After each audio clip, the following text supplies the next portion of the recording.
పొద్దున్నే లేచాను, వాకింగ్ చేసేందుకు వచ్చాను. పొద్దున్నట్టే వాకింగ్ చేస్తే బాడీలో ఉన్న ఇమ్యూనిటీ పవర్ పెంచుకోవడానికి. ఇప్పుడు వచ్చేది కరోనా టైం, మీకు అందరికీ ఆల్రెడీ స్ప్రెడ్ అవుతూ ఉంది సోషల్ మీడియాలో. అది నిజమా అబద్ధం అయితే మనకు తెలియదు. కాకపోతే ఏం చేయాలంటే ప్రతి ఒక్కరు ఇమ్యూనిటీ పవర్ పెంచుకోండి. ఫస్ట్ మంచి ఫుడ్ తీసుకోండి. ఈ చికెన్లు మటన్లు బంద్ చేయండి. కొన్ని రోజులు అవి దూరం పెట్టండి. మంచి ఆకుకూరలు అవి కూడా న్యాచురల్గా ఉండేటివే తినండి. ఊర్లో నుంచి చాలా వరకు వస్తాయి హైదరాబాద్కు, మిగతా ఎక్కడి నుంచి అయినా పల్లెటూరులో పెరిగినవి మాత్రం తింటే కొంచెం ఆరోగ్యం ఉంటుంది. అట్లా ఏమో వస్తే చెప్తారులే, సొల్లు కబుర్లు ఎవడైనా చెప్తారని అనుకుంటాం. కానీ ఒకసారి ఆలోచించుకోండి, మీ ఆరోగ్యాన్ని కాపాడుకోండి.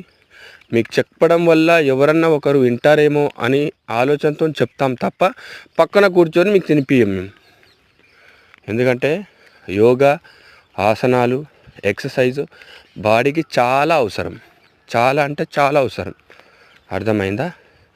ఒక రోజుకు ఒక్క 30 నిమిషాలు మాత్రం కేటాయించామనుకో చాలా బాగుంటుంది.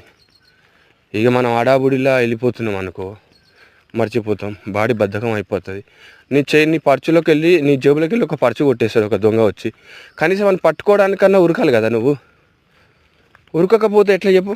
కనీసం నీ వస్తువు నువ్వు కాపాడుకోవాలి, నీ ఫ్యామిలీని నువ్వు కాపాడుకోవాలి, ఒక ప్రొటెక్షన్ ఇవ్వాలి నీ ఫ్యామిలీకి. నువ్వు ఒక దొంగోడు వస్తాడు, దొంగతనం చేయడానికి వస్తాడు, వాడు చైన్ పట్టుకొని ఉరుకుతాడు. కనీసం వాడిని పట్టుకోవడానికన్నా నువ్వు కనీసం ఉరకాలి కదా. అందుకే నేను ఏమంటున్నానంటే కనీసం 1 కిలోమీటర్ అన్న, రోజుకి 1 కిలోమీటర్ అన్న ఉరికితే బాడీ యాక్టివ్ ఉంటుంది. ఏదైనా సమస్య వచ్చినప్పుడు మనం కూడా ఎదుర్కోవాల్సి వస్తుంది. కాబట్టి దయచేసి ప్రతి ఒక్కరూ ఎక్సర్సైజులు చేయండి, వాకింగ్ చేయండి, ఉరకండి, పరిగెత్తండి. అర్థమైందా? మన బాడీ మన కంట్రోల్లో ఉండేటట్టు చూసుకోండి. Okay, bye. సబ్స్క్రైబ్ చేయండి నా ఛానల్ను.